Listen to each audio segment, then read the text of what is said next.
आज की वीडियो में हम ट्रांसफार्मर की सेफ्टी के बारे में बात करेंगे। ट्रांसफार्मर में कौन कौन सी सेफ्टी होती हैं, ट्रांसफार्मर की सेफ्टी कौन से टाइप्स की होती हैं और ट्रांसफार्मर में जो सेफ्टी डिवाइस होते हैं वो कैसे काम करते हैं, ये सब हम आज इस वीडियो में जानने वाले हैं। तो ट्रांसफार्मर की सेफ्टी के बारे में जानने के लिए बने रहिए हमारे इस वीडियो के साथ। सबसे पहले बात करते हैं आखिर ट्रांसफार्मर की सेफ्टी क्या होती है। ट्रांसफार्मर में कुछ डिवाइस लगाए जाते हैं ताकि ट्रांसफार्मर में आने वाले किसी भी इंटरनल या एक्सटर्नल फॉल्ट के साथ साथ किसी भी एबनॉर्मल कंडीशन से ट्रांसफार्मर को सेफ रखा जाए। इसके लिए कुछ डिवाइस लगाए जाते हैं, उन डिवाइस को ही ट्रांसफार्मर की सेफ्टी कहा जाता है। ये जितने भी डिवाइस ट्रांसफार्मर में लगे रहते हैं ये किसी भी ब्रेकडाउन या फॉल्ट के आने से पहले ही अलार्म देके ट्रांसफार्मर को ट्रिप करा देते हैं ताकि समय रहते ट्रांसफार्मर में कोई भी खराबी आने से बच जाए। अब बात करते हैं ट्रांसफार्मर की सेफ्टी कितने प्रकार की होती है। तो ट्रांसफार्मर की जो सेफ्टी होती है वो दो प्रकार की होती है। एक होती है इंटरनल प्रोटेक्शन, दूसरी होती है एक्सटर्नल प्रोटेक्शन। इंटरनल प्रोटेक्शन का मतलब होता है ट्रांसफार्मर के अंदर जो भी फॉल्ट आते हैं या कोई भी एबनॉर्मल कंडीशन होती है उसे सेफ रखने के लिए जो डिवाइस इस्तेमाल किए जाते हैं वो हमारे इंटरनल प्रोटेक्शन में आते हैं। और एक्सटर्नल प्रोटेक्शन का मतलब होता है कि ट्रांसफार्मर में जो भी एक्सटर्नल फॉल्ट या एबनॉर्मल कंडीशन होती हैं उनसे सेफ रखने के लिए जो ट्रांसफार्मर में एक्सटर्नल डिवाइस यूज किए जाते हैं वो एक्सटर्नल सेफ्टी में आते हैं। अब हम ट्रांसफार्मर की जो प्रोटेक्शन होती है उनके बारे में एक एक करके अच्छे से जान लेते हैं। सबसे पहले बात करते हैं हम इंटरनल प्रोटेक्शन की। तो इंटरनल प्रोटेक्शन के अंदर सबसे पहले हम बक्कल्स रिले के बारे में बताते हैं कि बक्कल्स रिले क्या होती है और इसको क्यों लगाया जाता है, इसका क्या काम होता है। जो बक्कल्स रिले होती है वो एक गैस ऑपरेटेड रिले होती है जिसका काम ट्रांसफार्मर के अंदर आने वाले माइनर से लेके मेजर फॉल्ट से ट्रांसफार्मर को बचा के रखना होता है।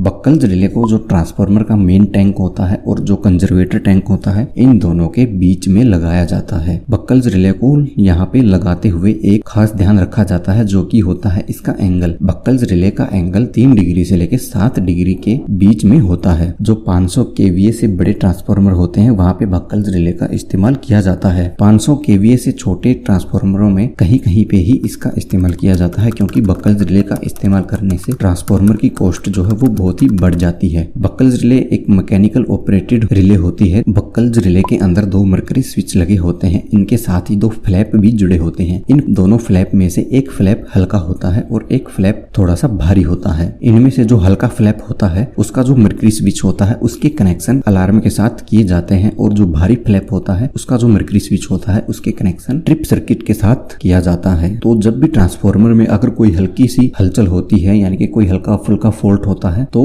उसमें तेल तेजी के साथ ट्रांसफार्मर के मेन टैंक से कंजर्वेटर टैंक की तरफ जाने लगता है। साथ ही उसमें कुछ गैस भी रिलीज होती है, वो भी मेन टैंक से कंजर्वेटर टैंक की तरफ जाने लगती है और वो थोड़ी गैस जो होती है वो जो हमारा हल्के वाला फ्लैप होता है उसको हिलाती है। उसके हिलने के कारण जो लिक्विड मरकरी होता है वो स्विच के दोनों कॉन्टैक्ट को आपस में शॉर्ट कर देता है और हमारा अलार्म एक्टिवेट हो जाता है। और अगर मान लीजिए ट्रांसफार्मर में कोई मेजर या बड़ा फॉल्ट आता है तो बड़े फॉल्ट में जो हमारा ऑयल होता है वो एकदम तेजी के साथ कंजर्वेटर टैंक की तरफ जाता है। साथ ही उसमें बहुत सारी गैस भी बनती है और वो सारी गैस कंजर्वेटर टैंक की तरफ जाती है जिससे हमारा हल्के वाला और जो भारी फ्लैप होते हैं दोनों के दोनों ही मूव करने लगते हैं। तो इसके कारण हमें पहले अलार्म मिलता है और उसके बाद जो दूसरा भारी वाला फ्लैप होता है उसका जो मरकरी स्विच होता है वो ट्रिप सर्किट को क्लोज कर देता है जिससे हमारा ट्रांसफार्मर समय रहते बंद हो जाता है और उसमें कोई बड़ा फॉल्ट आने से बच जाता है। उसके बाद आती है हमारी प्रेशर रिलीफ वाल्व। ये प्रेशर रिलीफ वाल्व भी हमारे जो बड़े ट्रांसफार्मर होते हैं उनमें ही यूज की जाती है। ट्रांसफार्मर को इंटरनली फॉल्ट से बचाने के लिए ट्रांसफार्मर के अंदर जो भी प्रेशर पैदा होता है उसको कंट्रोल प्रेशर रिलीफ वाल्व ही करती है। जब भी हमारे ट्रांसफार्मर में प्रेशर बहुत ज्यादा बढ़ जाता है तो ये प्रेशर रिलीफ वाल्व जो कुकर की सीटी की तरह होती है और ट्रांसफार्मर के अंदर जो एक्स्ट्रा प्रेशर है उसको रिलीज कर देती है। इसके कारण कोई भी एक्सप्लोसिव कंडीशन नहीं बन पाती। यानी अगर हमारे ट्रांसफार्मर में प्रेशर रिलीफ वाल्व लगी है तो प्रेशर के कारण होने वाले किसी भी धमाके को आसानी से रोका जा सकता है। इसमें एक स्विच भी लगा होता है जो कि अलार्म सर्किट के साथ जुड़ा होता है जो इसमें प्रेशर बढ़ने के साथ ही हमारे अलार्म को भी एक्टिवेट कर देता है जिससे हमें पता लग जाता है कि हमारे ट्रांसफार्मर में क्या दिक्कत होती है। इसमें इसमें एक प्लेट लगी होती है और साथ में एक स्प्रिंग भी होता है। ये स्प्रिंग प्लेट को दबा के रखता है और जब भी प्रेशर ज्यादा हो जाता है तो प्रेशर नीचे से जोर लगाता है और ये प्लेट ऊपर उठ जाती है, जिससे जो भी एक्स्ट्रा प्रेशर होता है वो बाहर निकल जाता है। तो जैसे जैसे प्रेशर कम होता जाता है वैसे ही स्प्रिंग भी ढीला हो जाता है और ये स्प्रिंग का प्रेशर हमारी प्लेट के ऊपर आ जाता है और जो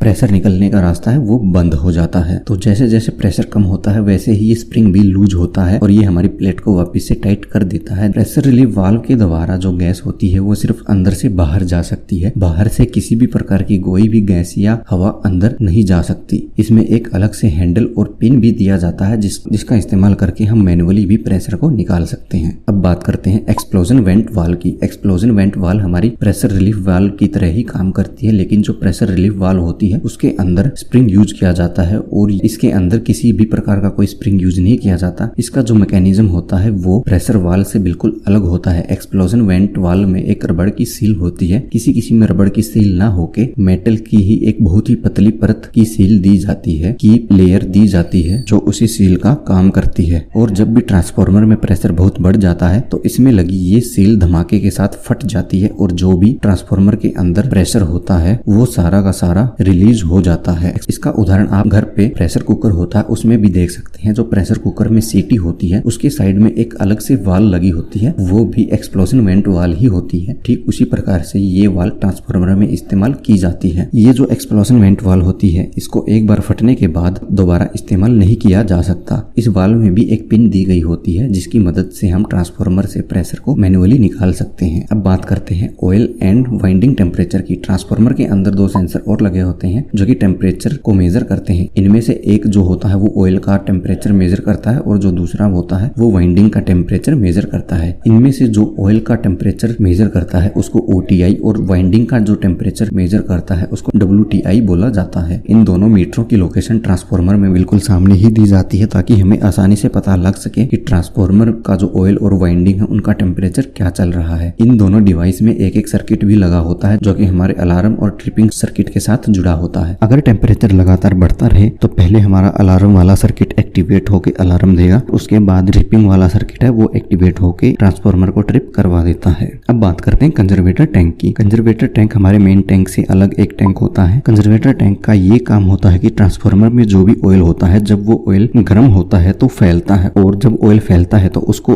अलग से एक्स्ट्रा स्पेस चाहिए और वो स्पेस जो है हमारा कंजर्वेटर टैंक ही अवेलेबल करवाता है। जब भी हमारा ट्रांसफार्मर ऑपरेशन में होता है तो उसमें हीटिंग होती है, हीटिंग के साथ हमारा ट्रांसफार्मर का ऑयल जो है वो गर्म होता है और फैलता है, फैलने के साथ ही वो कंजर्वेटर टैंक में चला जाता है। तो कंजर्वेटर टैंक का यही काम था, सिर्फ ऑयल को एक्स्ट्रा स्पेस अवेलेबल करवाना। अब बात करते हैं ब्रीदर की। तो जैसा कि आप इसके नाम से ही समझ सकते हैं कि इसका इस्तेमाल सांस लेने में किया जाता है। आप इसको ट्रांसफार्मर के श्वसन तंत्र की तरह ही देख सकते हैं। जब हमारा ट्रांसफार्मर ऑपरेशन में होता है तो उसमें ऑयल गर्म होता है तो ऑयल हमारा कंजर्वेटर टैंक में जाता है और ठंडा होने के बाद हमारा जो ऑयल होता है वो कंजर्वेटर टैंक से वापस मेन टैंक में आ जाता है। तो इस प्रक्रिया में जो हमारा कंजर्वेटर टैंक होता है उसमें एयर का भी इन और आउट होता है। जब हमारा तेल कंजर्वेटर टैंक में आता है तो एयर उससे बाहर निकलती है और जब ठंडा होने के बाद कंजर्वेटर टैंक से ऑयल मेन टैंक में जाता है तो कंजर्वेटर टैंक के अंदर एयर इन करती है। तो ऐसे में जो भी ये हवा अंदर और बाहर होती है वो इस ब्रीदर के द्वारा ही होती है। ब्रीदर को एक पाइप के द्वारा कंजर्वेटर टैंक से कनेक्ट किया जाता है। इस ब्रीदर के अंदर सिलिका जेल के छोटे छोटे टुकड़े भी भरे जाते हैं। जब भी ट्रांसफार्मर में जो हवा होती है वो इन और आउट होती है तो वो सिलिका जेल के कांटेक्ट में आके ही इन और आउट होती है और जब भी हवा सिलिका जेल के कांटेक्ट में आती है तो सिलिका जेल जो भी हवा के अंदर मॉइस्चर होता है उसको सोख लेता है, जिससे जो ट्रांसफार्मर होता है उसके अंदर बिल्कुल प्योर हवा जाती है। क्योंकि अगर सिलिका जेल नहीं होगा तो मॉइस्चर वाली हवा कंजर्वेटर टैंक के अंदर जाएगी और वो मॉइस्चर हमारा तेल के साथ मिक्स हो जाएगा, जिससे हमारा जो ट्रांसफार्मर ऑयल है उसकी डाई इलेक्ट्रिक स्ट्रेंथ जो है वो बहुत ही कम हो जाएगी और डाई इलेक्ट्रिक स्ट्रेंथ कम होने के कारण हमारे ट्रांसफार्मर में कभी भी कोई भी फॉल्ट आ सकता है। तो इसको रोकने के लिए ही ब्रीदर का इस्तेमाल किया जाता है ताकि ब्रीदर हवा के मॉइस्चर को सोख सके। साथ ही ब्रीदर के नीचे एक छोटा सा कप होता है जिसमें थोड़ा सा ऑयल होता है। जो भी हवा के साथ कीड़े और पतंगे उड़ के आते हैं वो सारे इस तेल में फंस के रह जाते हैं और वो हमारे ट्रांसफार्मर के अंदर जाने से बच सकते हैं। सिलिका जेल की बात करें तो ये ब्लू, ऑरेंज और व्हाइट कलर में भी आता है, लेकिन ब्लू कलर में इसका सबसे ज्यादा इस्तेमाल किया जाता है। और आजकल की बात की जाए तो आजकल ऑरेंज कलर का इस्तेमाल ब्लू कलर से थोड़ा सा ज्यादा इस्तेमाल किया जाने लगा है। जब भी ये सिलिका जो है ब्लू कलर का है ये मॉइस्चर को सोख लेता है तो ये हल्के हल्के पिंक और ऑरेंज कलर में बदल जाता है, तो उस समय हमें इस सिलिका जेल को बदलने की जरूरत पड़ती है। इसके बाद आती है ट्रांसफार्मर की अर्थिंग। अर्थिंग भी ट्रांसफार्मर की सेफ्टी में बहुत बड़ा रोल निभाती है। ट्रांसफार्मर में जो भी अर्थिंग की जाती है उसके रेजिस्टेंस की वैल्यू 1 ओम से कम होनी चाहिए। ट्रांसफार्मर की बॉडी के साथ साथ जो भी ट्रांसफार्मर का न्यूट्रल होता है उसको भी अर्थिंग के साथ कनेक्ट किया जाता है। लेकिन यहाँ पे जो बड़े ट्रांसफार्मर होते हैं वहाँ पे बॉडी और न्यूट्रल को अलग अलग अर्थिंग के साथ कनेक्ट किया जाता है, लेकिन जो छोटे ट्रांसफार्मर होते हैं उनमें बॉडी और न्यूट्रल को एक ही अर्थिंग के साथ कनेक्ट कर दिया जाता है। साथ ही ये जितनी भी अर्थिंग ट्रांसफार्मर में की जाती है उन सभी को पैरेलल में कनेक्ट किया जाता है ताकि उनका जो रेजिस्टेंस होता है वो बहुत ही कम हो जाए और किसी भी फॉल्ट की कंडीशन में मान लो हमारी एक अर्थिंग काम नहीं कर रही है तो दूसरी अर्थिंग हमारी काम करती रहे। इन अर्थिंग को हमें समय समय पे चेक भी करते रहना चाहिए कि अगर कोई अर्थिंग डैमेज तो नहीं हो गई है। अगर कोई अर्थिंग डैमेज भी हो गई है तो हमें उसको रिपेयर करना होगा। साथ ही हमें इसका रेजिस्टेंस भी मेजर करना है। अगर रेजिस्टेंस इसका ज्यादा हो जाता है तो हमें नमक, चारकोल और पानी का घोल अर्थिंग पिट में डालना होगा। अगर फिर भी हमारा अर्थ रेजिस्टेंस कम नहीं होता है तो हमें जो अर्थ इलेक्ट्रोड है उसको बदलने की जरूरत है। ये थी हमारी इंटरनल सेफ्टी। अब बात करते हैं हम एक्सटर्नल प्रोटेक्शन के बारे में। जो ट्रांसफार्मर की एक्सटर्नल प्रोटेक्शन होती है उसमें लाइटिंग अरेस्टर का इस्तेमाल किया जाता है जो कि हाई और लो वोल्टेज सर्ज प्रोटेक्शन के साथ साथ बारिश के मौसम में होने वाली लाइटनिंग से भी ट्रांसफार्मर की सुरक्षा करती है। उसके बाद आता है over current protection. Over current protection किसी भी कंडीशन में अगर हमारे ट्रांसफार्मर में बहुत ही ज्यादा करंट फ्लो करने लग जाए तो उस कंडीशन में ट्रांसफार्मर को ट्रिप करा के ट्रांसफार्मर को सेफ रखती है। उसके बाद है अर्थ फॉल्ट प्रोटेक्शन। अर्थ फॉल्ट प्रोटेक्शन में हमारे जो तीनों फेस हैं उनमें से अगर कोई भी अर्थ के साथ कनेक्ट हो जाता है तो ऐसे में किसी भी शॉर्ट सर्किट से बचने के लिए जो अर्थ प्रोटेक्शन होती है वो हमारे ट्रांसफार्मर को ट्रिप करवा देती है। इसके अलावा ट्रांसफार्मर में डिफरेंशियल प्रोटेक्शन, ओवरफ्लक्सिंग प्रोटेक्शन और हाई वोल्टेज फ्यूज का भी इस्तेमाल किया जाता है। तो ये थी कुछ ऐसी सेफ्टियां जो कि ट्रांसफार्मर में इस्तेमाल की जाती हैं। अगर इनसे रिलेटेड आपका कोई भी क्वेश्चन है तो आप हमें कमेंट में पूछ सकते हैं। इसके अलावा अगर आप ये जानना चाहते हैं कि ट्रांसफार्मर के न्यूट्रल को अर्थ से क्यों कनेक्ट किया जाता है तो इसके लिए आप हमारी राइट वाली वीडियो देख सकते हैं। और अगर आप ये जानना चाहते हैं कि ट्रांसफार्मर की जो रेटिंग होती है वो केवीए में क्यों होती है, किलोवाट में क्यों नहीं, इसके लिए आप हमारी ये लेफ्ट वाली वीडियो देख सकते हैं।